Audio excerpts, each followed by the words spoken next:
Hello everyone and welcome to Hill Street. Today's story is I Know Why the Bodies Never Leave the Slopes of Mount Everest, and it's not because of the elevation. By sugar-soad. If you end up enjoying this story, please leave a like, and if you enjoy hearing stories from me, please subscribe and become a resident of Hill Street and let me know how I'm doing in the comments. Now, let's get to this nightmare.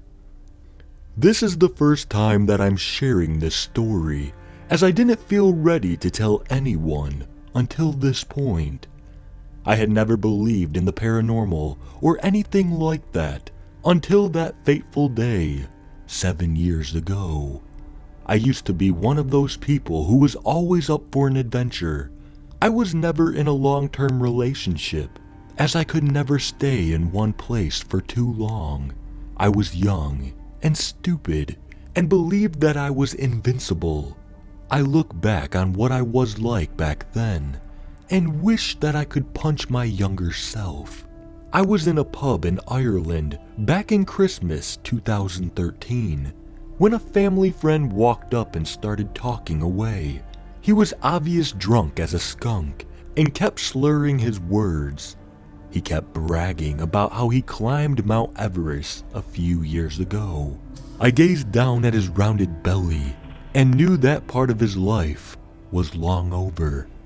The idea of climbing Mount Everest stuck in my head over the next few months. I began to train myself and climbed all of the mountains that I could in Ireland. They are only tiny little things, so it wasn't that hard. I eventually believed that I was fit enough to climb Everest and organized flights to get there. I had a lot of savings and didn't care about the cost. I remember the first time I looked up at the imposing mass that was Mount Everest. It was as beautiful as it was terrifying. A small part of me at the time wanted to turn around and flee, but the ignorance of youth overruled common sense. There were a few other climbers who were going up at the same time, and we quickly formed into a tight-knit group. There was Kat and AJ, who were a married couple from America who loved to experience new things. There was also an English couple, Greg and Barry, who took on the role of the parental figures. There were a couple of other peoples with us, but none of them are relevant to the story. The climb itself was long and arduous, as I had never experienced such hardship in my life. I almost quit on a number of occasions, but the group kept me going. They helped me overcome any fear or doubt that was going on inside my head, and kept my spirits high. The only time that we grew quiet is when we passed the body of a climber who had failed in their attempt to climb this mountain. A number of our group had given up, and we were slowly reaching the summit. The guide told us we were maybe 2 days away from the top. He kept trying to make us walk slower, but we were in high spirits and wanted to press on. I could see the fear in his eyes at times, but dismissed it as me just being paranoid. We reached the camp nearest the summit and prepared to rest for a few hours. I was surprised to discover it was April Fool's Day, and we decided to play a couple of pranks on the others later. We gathered up our equipment and we were ready to finish our journey. Our guide refused to let us move and pleaded with us to leave it for one more day. I could see the concern on everyone's face, but I had put so much effort into this and wanted to finally finish what I had started. I convinced the others to come with me, and we set off without our guide. The next few hours were probably the hardest we had since we started this. It was a constant effort to keep ourselves going and not give up. I had a weird feeling that someone was watching me and kept noticing stuff moving out of the corner of my eye. The mood in the group was very tense as we were all freaked out.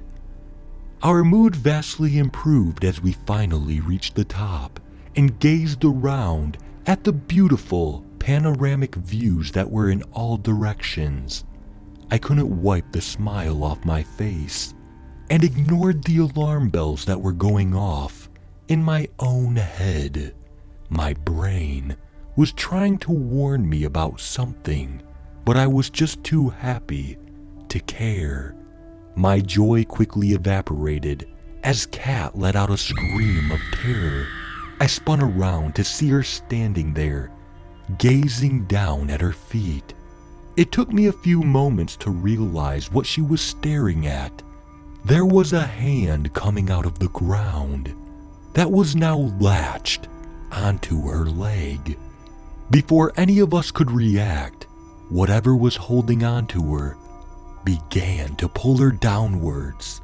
We rushed to help and grabbed onto her arms, but whatever was pulling her was incredibly strong.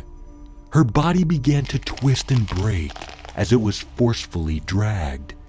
It seemed like an eternity for her body to disappear, but it was only a matter of seconds. We all stood there in shock until AJ let out an animal-like scream and began desperately digging at the ground in a futile attempt to reach her body. None of the rest of us knew how to react, and we were looking at each other in the hopes that someone would come up with an idea.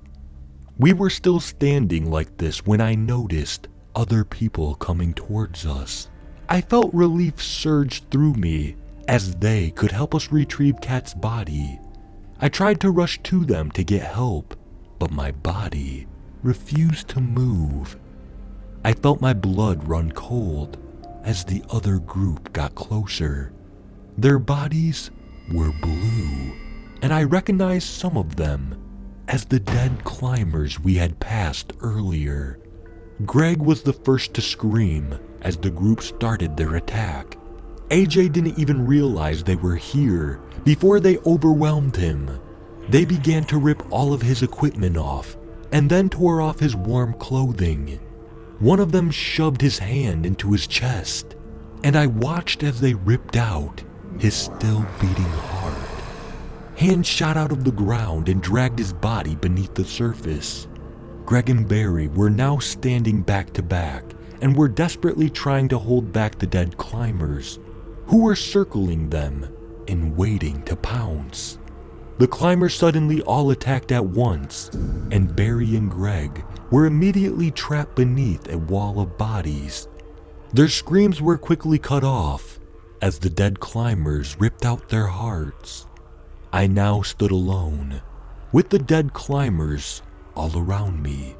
They gazed at me with their frozen eyes and waited. I don't know what came over me at the time, but I just reacted, and it definitely saved my life. I grabbed the 2 ice axes we had used to climb and just charged at one of them that blocked the way we came up. I managed to knock him out of the way, but felt arms latch onto me and attempt to stop me. I used the axes and quickly fought off any of them that came close. They moved back and let me pass, but I was still wary about them trying anything. I can barely remember the climb down to the camp. I could feel eyes on me the whole time as they watched me leave. I finally reached the camp, and the guide wasn't surprised that I was alone. He just gazed at me with annoyance on his face and told me that we should have listened to him. He sat me down and explained that there's a curse on this mountain, and every 7 years, the dead rises for 1 day and will kill anyone that gets in their way. I lost 3 of my toes to the frostbite on the descent, and have become almost like a hermit in the last few years. I know that 7 years have passed, and I beg you to stay away from Mount Everest. There is more to fear from this mountain than just the snow and the ice.